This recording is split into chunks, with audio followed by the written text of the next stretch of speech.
programa de hoje retorna um querido companheiro que tem uma militância espírita aí das mais intensas. Realmente ele, aliás, o Nova Consciência tem um subtítulo, A Força das Ideias, que é uma homenagem a esse grande amigo, esse grande inspirador, de muitos expositores espíritas pelo Brasil. Acho que não tem expositor espírita que não tenha se inspirado em suas obras para compor a sua fala, enfim, a sua exposição na Casa Espírita. Volta este programa Richard Simonetti, diretamente lá de Bauru, e ele está aqui atingindo uma marca considerável, o seu 40º livro. Tudo bem, Richard? Tudo bem, Jeta. Um prazer estar aqui novamente participando do seu programa. Como é que está Bauru? Como é que está o SEAC? Como é que está as ações? Tem uma ação maravilhosa, uma ação social maravilhosa, um centro espírita assim, que reúne o maior número de grupos mediúnicos. Aliás, o Richard não concebe espiritismo sem espíritos, e ele entende mesmo que mediunidade é um exercício absolutamente saudável, importante, e me parece que é o núcleo que mais grupos mediúnicos reúne. Olha, eu fiquei frustrado, Jeta, que eu estive em Fortaleza há alguns meses atrás, e lá tem um centro espírita que tem mais grupos mediúnicos do que o Amor e Caridade. Eles têm mais de 100. Nós estamos com 75, né? Aí, segundo plano, aí, mas ótimo. Espero que muitos centros espíritas passem o SEAC, que tem muitos grupos mediúnicos. Eu acho que é uma forma até de você limpar a psicosfera do planeta, né? Doutrinando o espírito, atendendo o espírito dos sofredores, gente que desencarnou, não sabe que desencarnou. Ao mesmo tempo em que nós estamos trabalhando, né? Fazendo alguma coisa, nos habilitando a receber uma ajuda mais efetiva da espiritualidade. Né? Você sabe que eu já estive refletindo sobre esse trabalho simples, singelo, às vezes até com um certo clima, mas assim, aquela persistência, aquele trabalho diário dos muitos centros espíritas pelo Brasil. Que trabalho maravilhoso de esclarecimento. Sem dúvida, sem dúvida. E é interessante, o pessoal não se dá conta. É muito comum o cidadão desencarna, não percebeu que desencarnou. E de repente ele se aproxima dos familiares, porque ele fala, ninguém dá atenção, ele acaba perturbando os familiares. Liga-se a alguém da casa com o qual ele tem a maior afinidade, e de repente essa pessoa começa a pegar as perplexidades e os sentimentos do espírito, entra numa faixa de perturbação. E eu sempre digo, isso daí é uma obsessão pacífica, né? Quer dizer, o espírito não tem intenção de fazer mal. Ele é um náufrago que se agarra a uma tábua de salvação. Então vai para o centro espírita, o nome vai para o trabalho mediúnico, o espírito se manifesta, é esclarecido. Beleza, eu acho um trabalho maravilhoso. Bom, quando é que surgiu a ideia aí do seu 40º livro, Suicídio, tudo o que você precisa saber?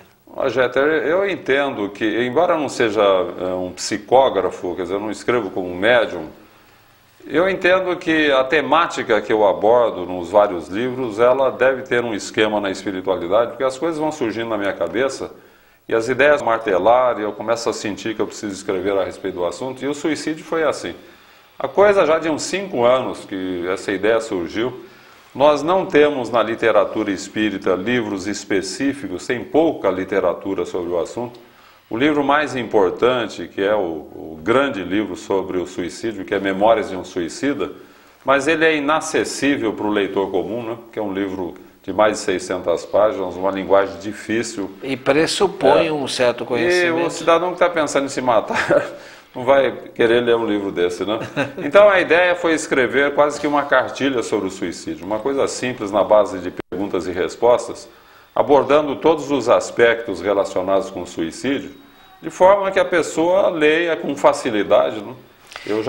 Nos primeiros capítulos a gente procura pegar o cidadão mostrando a consequência do suicídio e vai por aí. Eu tive notado que é o 40º livro seu, né? Mas é o 4º, olha, tem até uma relação, da série Tudo o que você precisa saber. É isso mesmo, isso mesmo.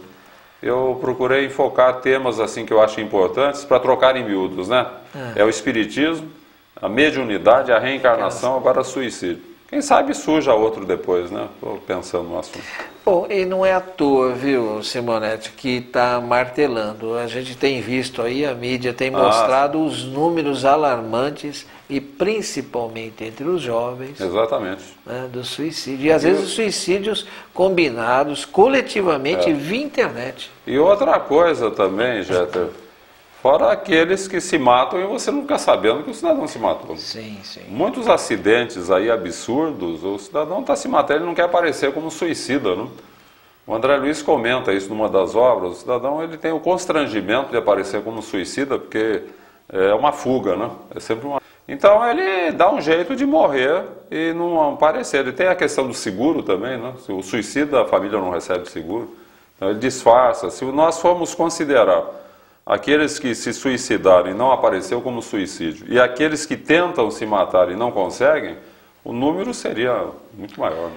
E também, segundo André Luiz, os que suicidam sem o saber, né? Também, eu abordo também aí que eu acho importante, né? Você dividiu o livro em 4 tempos, não é isso? É, exatamente. Consequências? Consequências, as causas do suicídio, né? Como é que você pode ajudar o suicida? Porque isso aí também, nas palestras, quando a gente abre a pergunta, se pergunta muito sobre isso, né? Puxa vida, mas meu familiar se matou e agora? Né? Então a gente procura orientar aí também como é que a família vai lidar com isso daí. E depois a profilaxia, né? Como é que você vai evitar que essas ideias... É por aí. Simonetti, o pessoal, em função mesmo do memória dos suicidas e também de todo um processo de novela e essas coisas, né? Se não me engano, a viagem, é um padrão isso? Todo suicida vai para o Vale dos Suicidas? Não, eu entendo que o suicídio tem agravantes e atenuantes, né? Então a gente precisa pensar bem nisso daí. Agravante, por exemplo, é você ter plena consciência do que vai acontecer e você se mata, isso é um agravante. Agora, há situações atenuantes, há situações em que eu nem considero um suicídio. Por exemplo, o cidadão está no topo de um edifício, pega fogo e ele salta de lá, né? E não é um suicídio, foi um gesto de defesa dele, porque a temperatura é tão elevada no incêndio que o corpo começa a derreter, né? Então, num gesto instintivo, o cidadão salta. Ele, na verdade, ele não é um suicida. Quer saltar fora, hein? Lá no 11 de setembro, né? Quanta gente saltou lá das 2 torres, eles não estavam se matando, eles estavam, por incrível que se pareça, se defendendo, né? Se defendendo. Aliás, não sei nem se vai soar isso como um certo humor negro, mas há uma expressão no coloquial que se adapta bem à questão do suicídio. Quer dizer, a pessoa foge do caldeirão, mas evidentemente cai no fogo. Falta da frigideira para o fogo. A consequência imediata, o que seria? Como é que você coloca? O problema do suicídio, Jeter, é o seguinte: se você pegar um revólver e me der um tiro no peito, eu vou desencarnar traumatizado, mas tão logo supere o trauma, eu estarei adaptado à vida espiritual, sem problema nenhum. Agora, se eu pego o revólver, dou um tiro no peito, eu atinjo o perispírito. Esse é o problema. E o perispírito fica ferido. A gente vai para o mundo espiritual em situação de destrambelho e sem condições de um atendimento imediato. O pessoal fala, mas por que não há um atendimento imediato da espiritualidade? Porque não adianta, tem que dar um tempo. O cidadão... Quando você fala esse dar o tempo, é a questão energética, vital do próprio corpo? É a questão da própria situação do indivíduo, como ele está reagindo àquela situação, porque o suicídio é um ato de desespero e de revolta do indivíduo, né? Então, o Camilo Castelo Branco descreve muito isso, diz que o suicida, ele fica num estado de desequilíbrio, de revolta, que ele não tem condição de ser atendido. É como um alienado mental, você tem que dar um tempo aí para poder socorrê-lo, né? E por uma questão de afinidade, ele vai parar em regiões onde se congregam suicidas, né, que Camilo chama de Vale dos Suicidas, né? Eu acho interessante até que Dante, na Divina Comédia, que ele descreve dele pelo purgatório, pelo inferno, e a gente sabe que o Dante foi um médium, né? Ele, nessas viagens que ele fazia, na verdade, a gente vê na descrição da Divina Comédia que ele transitou pelo umbral, né? Esteve em várias regiões do umbral. E ali ele descreve que, por uma questão de afinidade também, ele encontra, quer dizer, o mentiroso, né, o ladrão, o corrupto, o político corrupto, vai tudo lá por um lugar. Né? Quer dizer, o cidadão, por questão de afinidade, eles ficam em regiões específicas, né? E o suicida fica nesses vales, né? Que são vales de tormentos, aí o sofrimento do suicida é muito grande. Embora é lógico que cada caso é um caso, e há atenuantes e agravantes, né? Mas de qualquer forma o que a gente nota é que o suicida, ele dificilmente ele tem condições de ser socorrido de pronto, né? Tem que dar um tempo para ele, complicado. Você fez uma referência aí, eu conheço, não vou dizer que conheço os 40 livros, mas conheço parte dos seus livros. É claro que indiretamente essa condição que eu vou colocar é preenchida, mas eu não me lembro, e eu faço um convite, eu não sei se isso é convite, sugestão, ou se é um desafio, se é um... Você já pensou em escrever sobre espiritismo e política? Eu não pensei não, é uma sugestão, não? Tá aí, faz favor, viu? Você inspira tanta gente. Quando a gente fala em política, você logo imagina a filiação partidária, né? A atuação partidária, a atuação no executivo ou no legislativo. Na verdade, a política diz respeito ao relacionamento social, né? A atuação na sociedade. Mas nesse particular, Jeter, eu acho que o livro, a terceira parte do Livro dos Espíritos, As Leis Morais, ali o Kardec está falando sobre política, né? A sua atuação na sociedade. Nesse aspecto eu digo que você escreve. Tem a Constituição Divina, né? Isso. Que é o livro da série de estudos sobre o Livro dos Espíritos. Mas eu acho que precisava um desdobramento nos embates políticos lá do Conduta Espírita do André Luiz. Fica aí a sugestão. Negócio... Tá bom. Nós vamos para o intervalo e já eu volto com o Simonetti.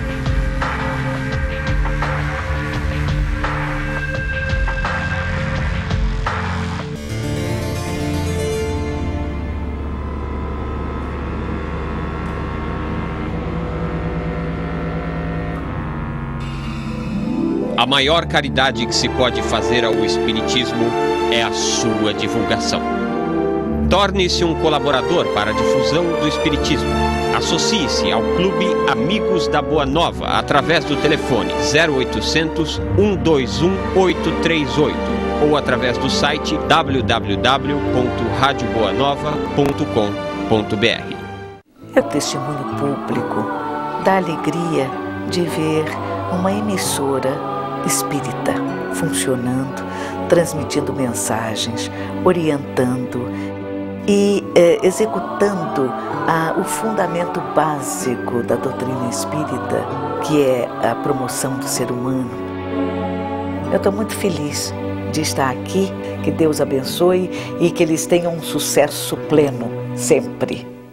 Oi gente, aqui quem está falando é Rogério Ceni, coleiro de São Paulo, e eu venho até vocês por um motivo muito especial, convidá-los para participar das obras assistenciais das Casas André Luiz. Faça como eu, você, empresário, profissional liberal, doe um pouco do seu tempo, do seu carinho, para essa obra que é uma obra muito importante.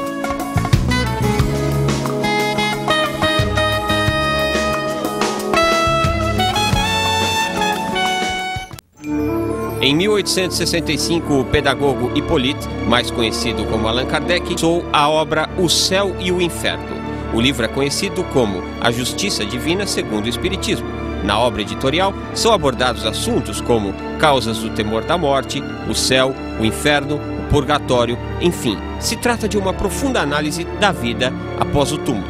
Adquira este livro através da Mundo Maior Editora e se torne um patrocinador para a divulgação do Espiritismo.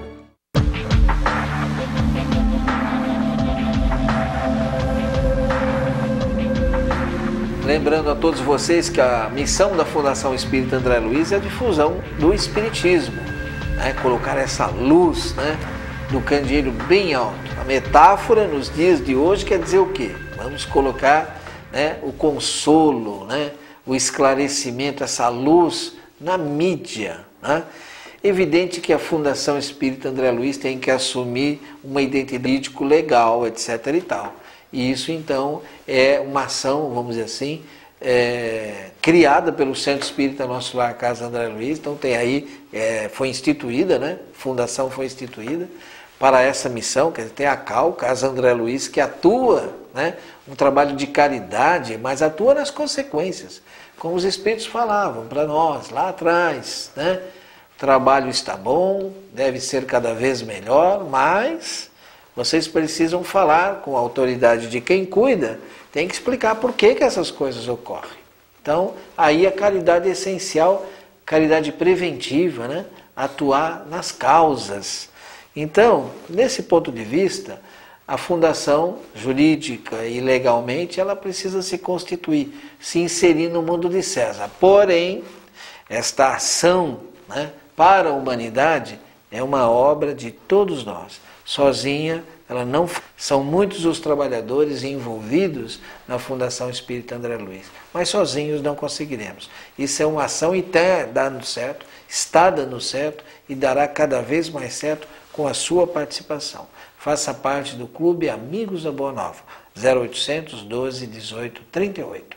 O programa de hoje está apresentando o 40º, você que ligou a TV agora, 40º livro do Richard Simonetti, Suicídio, tudo o que você precisa saber. Simonetti, prosseguindo ainda na divisão que você se propôs aqui no livro, muito interessante, você trabalha logo de cara as consequências, para realmente... É para chamar a atenção do leitor, não? Então você está falando dessa consequência imediata.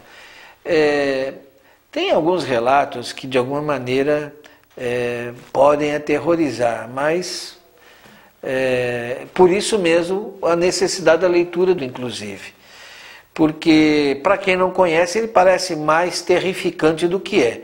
Mas tem muito a ver, tem toda uma lógica, tem toda uma explicação. Essas dificuldades do desligamento. E nós abrimos o programa falando dos grupos mediúnicos. Quem tem essa vivência sabe dos muitos espíritos que muitas vezes se sentem nos seus túmulos sendo corroídos, não é isso? O próprio Camilo Castelo Branco, ele se sentia como se ele estivesse na cama de um hospital, um mau cheiro horrível, né? Na verdade ele ficou preso ao cadáver.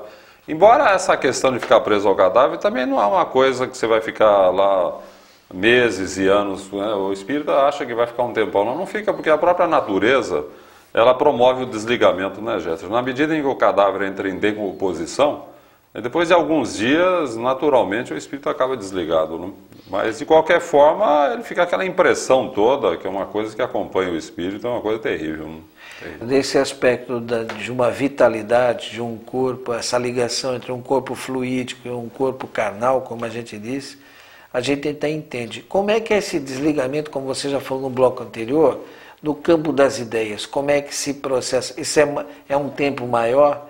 Porque realmente o suicida é um cara que está profundamente transtornado. Tá. Como é que é esse daí, desligamento mental? Daí a história de ficar um tempão lá em situações de sofrimento no Vale dos Suicidas, né, ou regiões semelhantes. Então aquilo que parece ainda estar naquele processo de corrosão, muitas vezes é que ele desencarnou, aquilo da imaginação dele. Da imaginação dele. Imaginação. Você vê o André Luiz, tem um caso que ele conta no livro Nosso Lar, que é sobre a visão se não me engano o título do capítulo é a visão de Francisco, que visão que era uma alucinação, que ele via um monstro na forma de um cadáver perseguindo ele, parecia filme de horror, né? E o mentor espiritual, ele comenta que ele ficou preso ao cadáver, ele se desliga, mas ele ficou com todas as impressões tétricas para ele daquela situação, que ele não conseguia se desvencilhar, né? Aparecia na forma de alucinação para ele, né? E quando dava a crise, ele sofria, precisava socorrer e tudo. Agora imagine um suicida. O Camilo Castelo Branco deu um tiro na cabeça, né? Ele fala que a sensação do tiro, do barulho, a bala entrando no crânio, parecia que era uma coisa que não parava nunca, né? Não foi uma coisa instantânea, ficou repercutindo na consciência dele, é o sofrimento do suicídio. Aliás, né, Simonetti, já no Céu e Inferno, Kardec tem uns relatos lá, que a gente fica imaginando, é como um pesadelo, porque acho que não tem em algum momento, não passou por pequeno que seja um pesadelo. E que alívio a hora que você acorda. Você já pensou um pesadelo que não termina? A gente aborda alguma coisa também do livro e alguns relatos de espíritos que se mataram, né? Teve um lá que coisas incríveis, né? O cidadão, isso Kardec conta, o cidadão tinha um filho, o filho estava em idade de prestar serviço militar, a França estava em guerra, e ele sabia que se o filho fosse arrimo de família, ele não iria ser convocado. Então o que ele fez? Ele se matou para livrar o filho. E depois ele conta que foi a pior solução que ele deu, né? Foi ruim para ele, foi ruim para o filho. E ele questiona ainda, talvez o filho tivesse que ser convocado, poderia até ter que passar pela aprovação de morrer na guerra, tudo. Ele interferiu no próprio destino do filho, além dele ter complicado a vida dele, né? Você vê que ideia. Você está falando aí de consequências. Tem consequências futuras? Você aborda aqui. Ah, não tem dúvida. Uma das consequências futuras... Bom, eu diria duas coisas, fundamentalmente. Primeiro, a sequela, né? O cidadão vai reencarnar e o desajuste no perispírito vai se refletir no corpo físico, que vai atuar como uma espécie de válvula de escoamento desse desajuste. Então é como uma forma de bolo. Você vai fazer um bolo, se a forma está torta, o bolo vai sair torto. Isso. Então, como a forma do corpo físico é o perispírito, né? Ele é um modelo organizador biológico, se ele tem deficiências provocadas pelo suicídio, por exemplo, morreu afogado, ele vai renascer com problemas nos pulmões, tendência para bronquite, asma crônica. Se ele der um tiro na cabeça, dependendo da área perispiritual atingida, ele pode ter uma paralisia cerebral, pode ter um retardo mental. Agora, eu sempre faço a seguinte ressalva, né, Jé? Pense que todo mundo que tem problema físico é consequência do suicídio. É um ex-suicida, né? Tem N causas que podem levar o indivíduo a nascer com problemas, né? Agora, um outro problema que eu abordo, que aliás o Camilo aborda no livro dele, eu acho isso daí também muito importante, é o seguinte: tem o caso de um comerciante, a firma dele estava em situação precária, pré-falimentar, e ele resolveu que ia se matar. Ele se matou. Vai para o Vale do Suicídio, sofreu horrivelmente, né? Aquela descrição feita pelo Camilo. E daí, quando ele foi socorrido e que ele se equilibrou, diz que tem a Legião de Maria que trabalha, né, no Vale dos Suicidas, ele foi socorrido pela instituição e ele tinha muita saudade da família. Quando ele teve permissão, depois de muitos anos, para ir visitar a família, ele ficou apavorado, porque a mulher tinha se transformado numa cafetina. A filha se prostituíra e o filho estava preso, como bandido. E o mentor espiritual falou, porque ele largou a família. Ele era o protetor, ele era o cabeça da família que deveria proteger a família, porque a família, pelas suas limitações, acabou degringolando-se totalmente. Mas o mentor falou, tudo isso daí você vai ter que responder. Olha que coisa terrível, né? O suicida não pensa nisso. No trauma, porque uma família que tem algum suicida, Jeter, é uma família traumatizada, né? Você pode notar. É uma coisa que acompanha pro resto da vida, é terrível. E isso vai ser debitado para o suicida, né? E dependendo da família, dos espíritos ali, alguns ainda fracos, de um ponto de vista de uma resistência psicológica nos embates da vida, fica com um exemplo terrível, como uma possível solução. E a gente às vezes percebe isso, né? De suicídios em família. É um negócio complicado isso daí, viu? Complicado. Agora você aborda aqui tentativa frustrada. O que é esse capítulo? É o cidadão que tenta se matar e acaba não consumando o suicídio. De qualquer forma, ele vai ter a responsabilidade da tentativa, né? Ele quis. É lógico que ele não vai ter as consequências funestas do suicida consumado, mas ele vai ter que responder por isso, né? Pelo ato de tentar fugir da vida, né? Vai ter consequências. Bom, você fala aqui num capítulo de sucessão de experiências, do que fala dentro dos efeitos. O suicídio, Jeter, tem uma coisa interessante, há estudos a respeito do assunto, ele pode desenvolver uma tendência, né? Porque o suicida, por que o suicida, o cidadão se mata? Porque ele está enfrentando uma situação que ele quer fugir daquela situação, ele sente que não tem condição de enfrentar. Bom, ele, numa vida futura, ele vai ter que enfrentar de novo essa situação, né?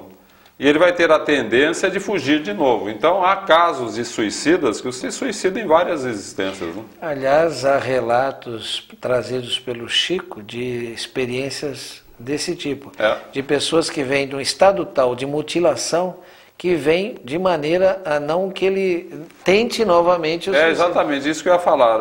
No fim, ele vem num corpo, ele vem numa alienação total e uma imobilidade, às vezes com limitações físicas, que ele não vai ter condição para se suicidar. É uma forma de segurar o cidadão.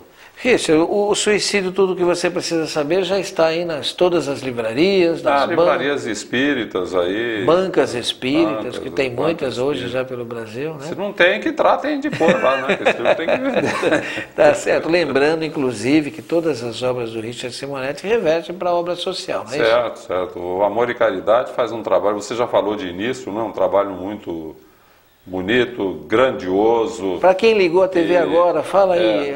A gente procura aliar a doutrina, a teoria, como você falou das casas André Luiz, né? Você está transmitindo doutrina, o centro faz um trabalho grande e tem um aspecto prático também, que a gente tem que dar o exemplo, né, de fazer alguma coisa. Aliás, você estava falando, Jeter, eu estava lembrando um comentário de Chico Xavier, que por sinal eu aproveitei até por uma crônica que vai fazer parte de um outro livro que eu estou escrevendo sobre o Chico.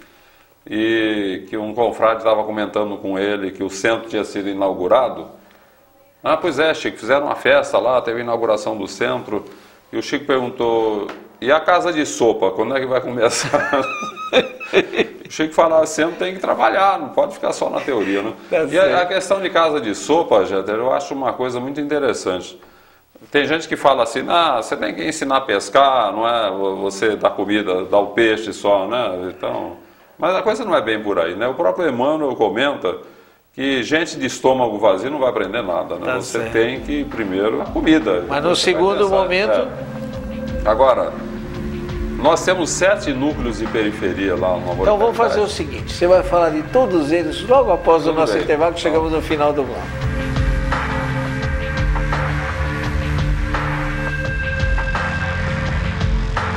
Drogas, agente de dor a patrocinar a perdição de muitos que, a partir do abraço criminoso do mundo entorpecente, se perdem nos turbilhões deste flagelo humano. E no mundo espiritual, como é que se estrutura o tráfico? Como é que se socorre aqueles que se encontram aprisionados pelas destruidoras falanges de espíritos criminosos? Estas e outras questões a respeito da toxicomania são respondidas no livro Memórias de um Toxicômano, mais uma obra da Mundo Maior Editora. Nós da Rede Bandeirantes, como espero que você, empresário, também ajudamos as casas André Luiz. As obras que tem aqui são emocionantes, são dignificantes e são um trabalho que a população precisa. Então, se você puder e se você também se tocar com isso, ajude as casas André Luiz.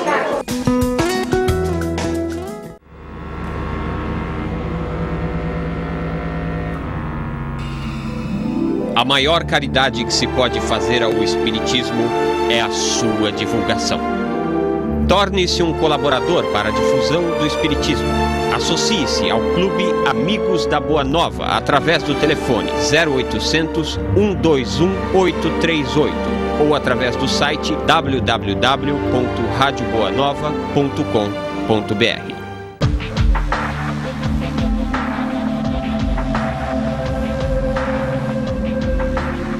Estou conversando com o Richard Simonetti, estamos apresentando para você Suicídio, tudo o que você precisa saber. Todas as obras do Simonetti, dizendo isso ao final do bloco anterior, se revertem para uma ação social muito importante.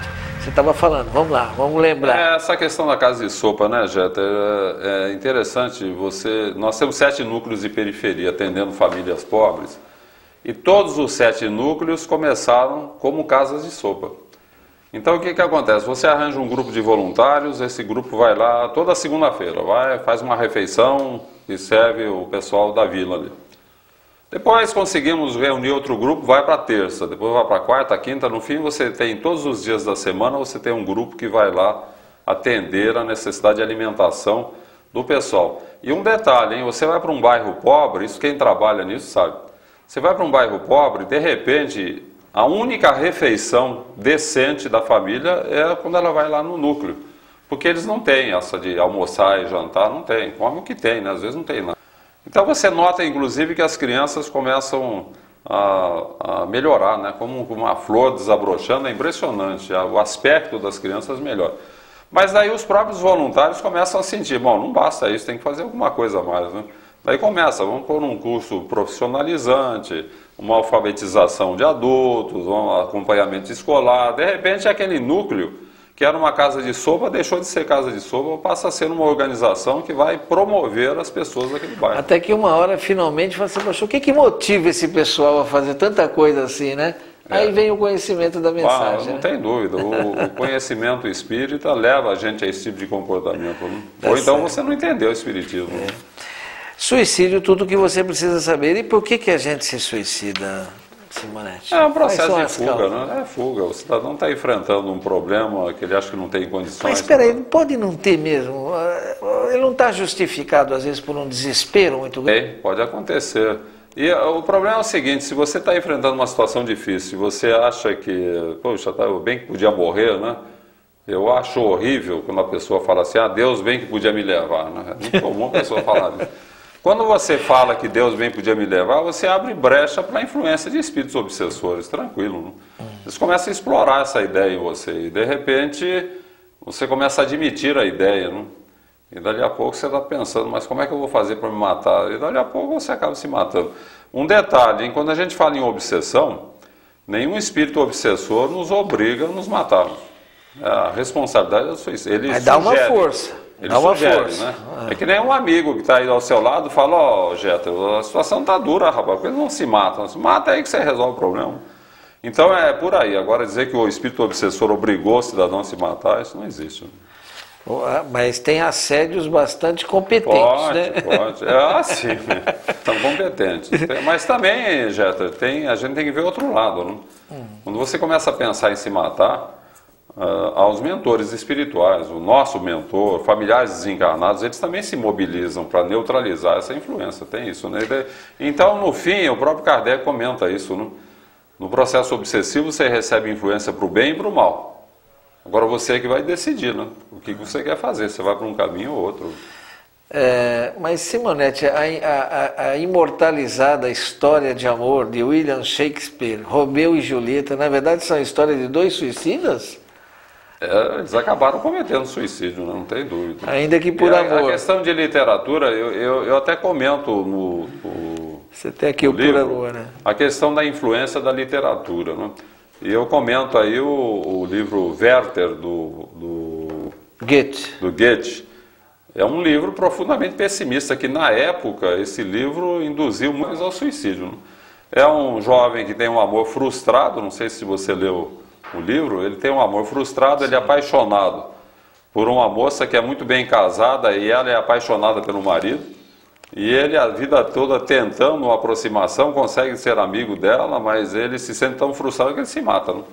Então é aquele amor não realizado que leva ao suicídio. E na época, ele induziu muita gente ao suicídio. E o Goethe, ele se manifesta, ele conversa com Kardec e diz que ele se arrepende de ter feito isso, né? Que o livro era muito bom, é considerado uma obra-prima literária. Né? Sim. Dizem até que dividiu a literatura alemã entre antes e depois desse livro. Né? Quer dizer, o livro é um primor, mas é de má inspiração. Né? O livro, a literatura tem esse problema. E Romeu e Julieta é a mesma coisa. Mas há um atenuante aí. Por amor. A atenuante é a indução ao suicídio, né? Que você foi induzido por uma literatura. É uma atenuante. Não, mas vamos admitir, o jovem não leu esse romance, não tem essa inspiração, mas ele por amor comete o ato. Isso aí é evidente que ele tem consequências. Das consequências, por que você... Mas eu não acho que seja atenuante não você se matar por amor. Não. Até porque não é amor, né? Se você é uma pessoa, você não vai se matar por amor. Se matou por amor, isso daí é uma figura literária totalmente distanciada da realidade. Se na sua opinião, por amor não tem, então motivações políticas muito menos. Porque você fala que em bombas humanas, esses casos... Bom, bombas humanas, eu acho uma lástima, né? Essa história aí das bombas humanas lá no Oriente, o cidadão se veste de bomba, ele explode um monte de gente junto com ele. Quer dizer, ele é duplamente culpado. Ele é suicida e é assassino. Né? Mas ele fez isso daí por uma orientação religiosa. Infelizmente, os mentores dessas bombas humanas Eles estimulam o cidadão a se matar, né? Porque você vai direto para o paraíso, onde você vai ter 72 virgens à sua disposição. Mas quem que não se mata, hein, Jeta? 72 virgens à disposição. Isso é que é uma obsessão competente. O que eu acho incrível aí é que esses ingênuos, como eles aceitam essa ideia, eles acham que vão ser muito bem recebidos no além. Agora você imagina, o cidadão é suicida, ele estraçalha com o corpo, com repercussões no perispírito, e ainda mata um monte de gente. Você sabe que, abrindo um parênteses aqui, eu não entendo como é que alguns intelectuais islâmicos, alguns premiados, não se manifestam contra essa aberração, né? Mas olha, é questão de mentalidade, né, Jeter? Eu estou lendo agora o livro O Livreiro de Cabul, que é um livro de sucesso, de uma jornalista americana que esteve em Cabul, hospedada na casa desse livreiro. Ela conta os usos e costumes lá, coisa inacreditável, né? Que em pleno século XX é uma sociedade que eu diria está parada na Idade Média, né? Sim. Na Idade Média, os costumes, os usos, o povo não evoluiu. E eles acham normal, né? Seguindo aqui com a questão, a gente está falando de algumas causas. Tem as causas assim não tão complicadas, né? Você fala aí inconsciência, imprudência, tem isso também. Bom, é o suicídio indireto, né? A imprudência. Você sai com o carro aí a 150 km/h, sem respeitar sinais de trânsito, você se arrebenta num acidente, foi acidente, não, você se matou, é um suicídio. Ou o fumante, o cidadão que fuma, que bebe, que não cuida do corpo, suicida, está se matando.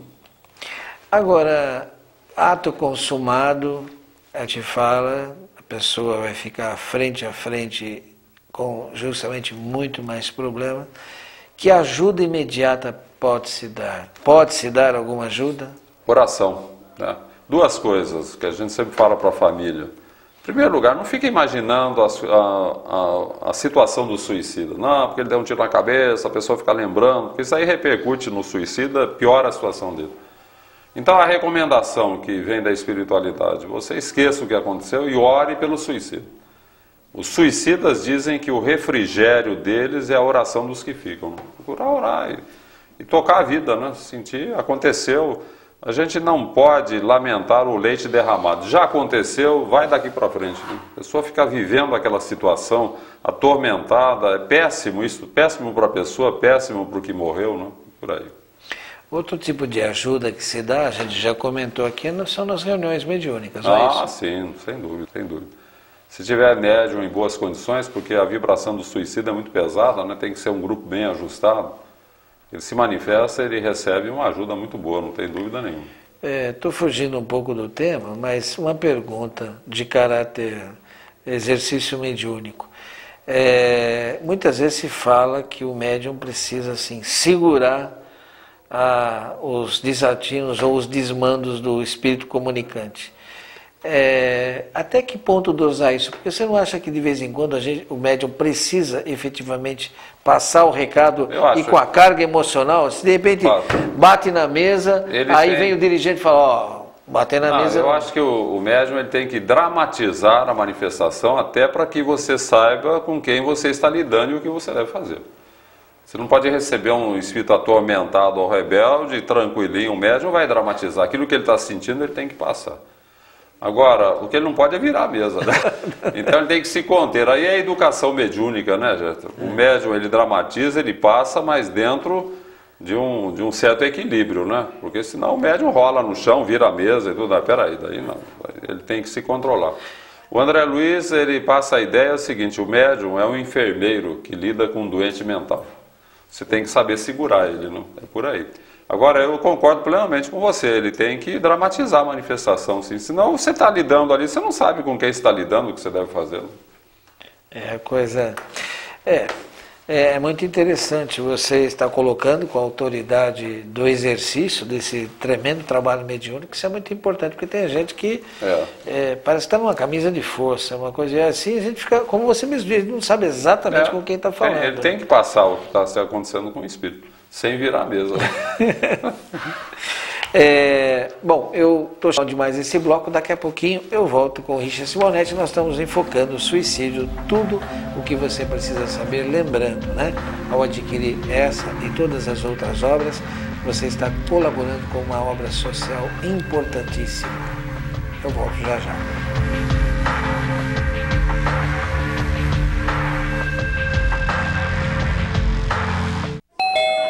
Senhores passageiros do voo 534, por favor, dirijam-se ao portão de embarque imediato.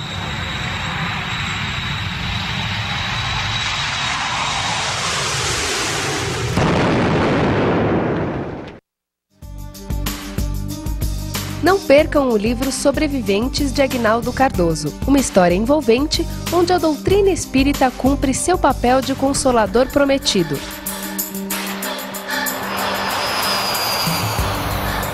Ligue para 0800 77 18 38 e adquira o seu ou obtenha pelo site www.mundomaior.com.br.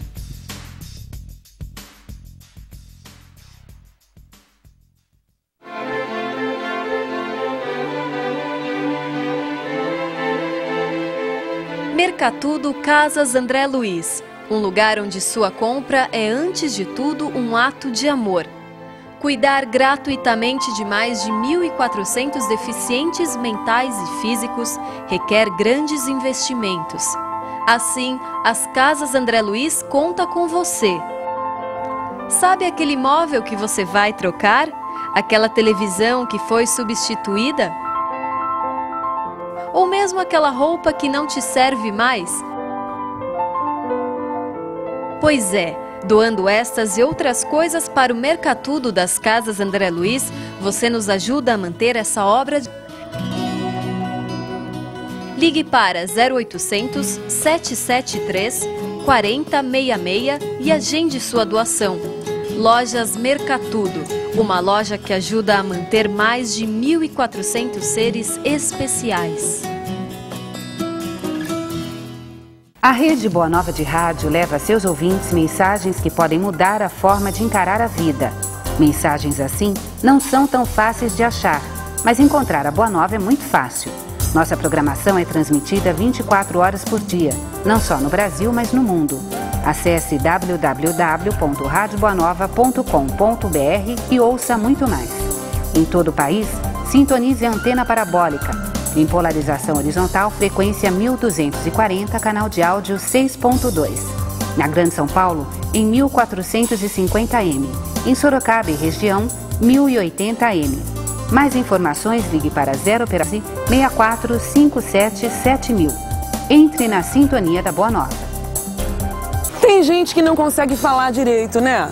Mas existem milhares de cidadãos brasileiros que também não ouvem, não enxergam e nem se movimentam bem. Não porque não queiram ou porque ninguém lhes ensinou, mas porque não conseguem. Eu estou falando dos portadores de deficiência mental. Quem é que cuida deles nesse país? Ajudando as Casas André Luiz, você certamente vai viver melhor consigo mesmo. Venha conhecer de perto esse trabalho. Ligue para 0 Operadora 11 6457 7733.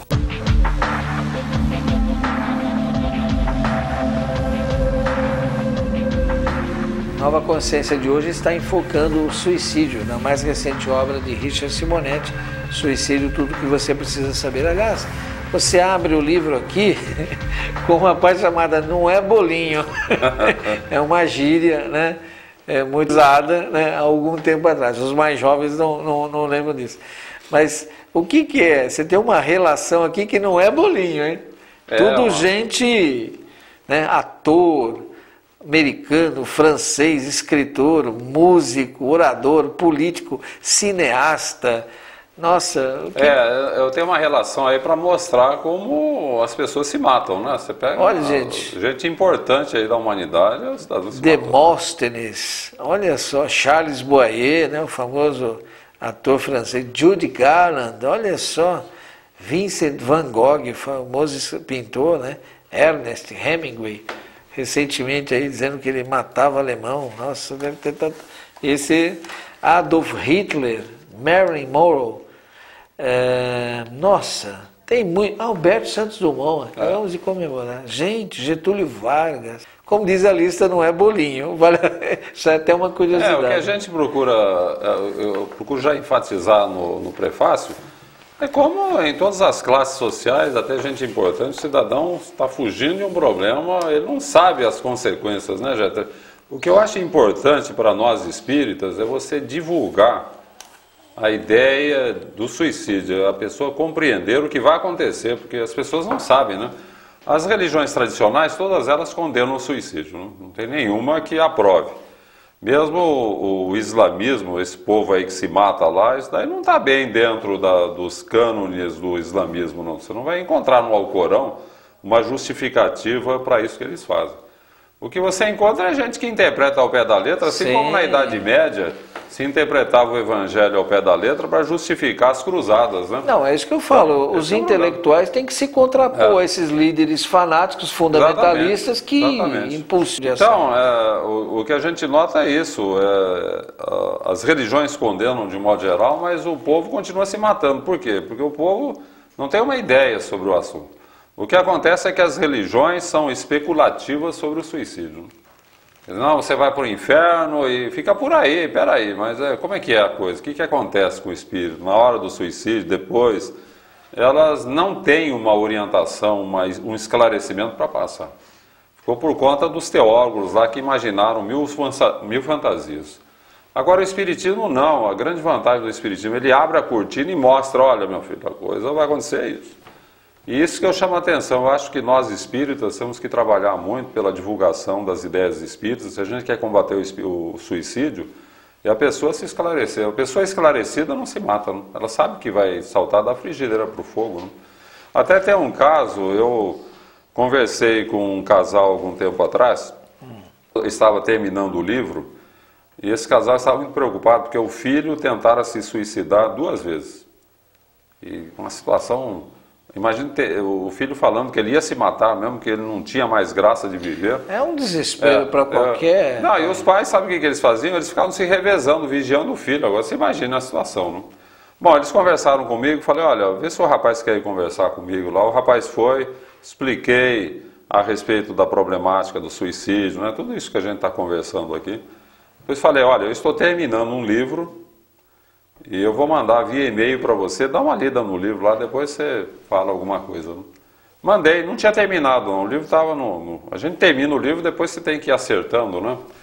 E depois de 15 dias ele me respondeu, falou, olha, eu quero lhe agradecer, eu não tinha ideia a respeito do problema, e eu não vou me matar mais não, pode ficar tranquilo.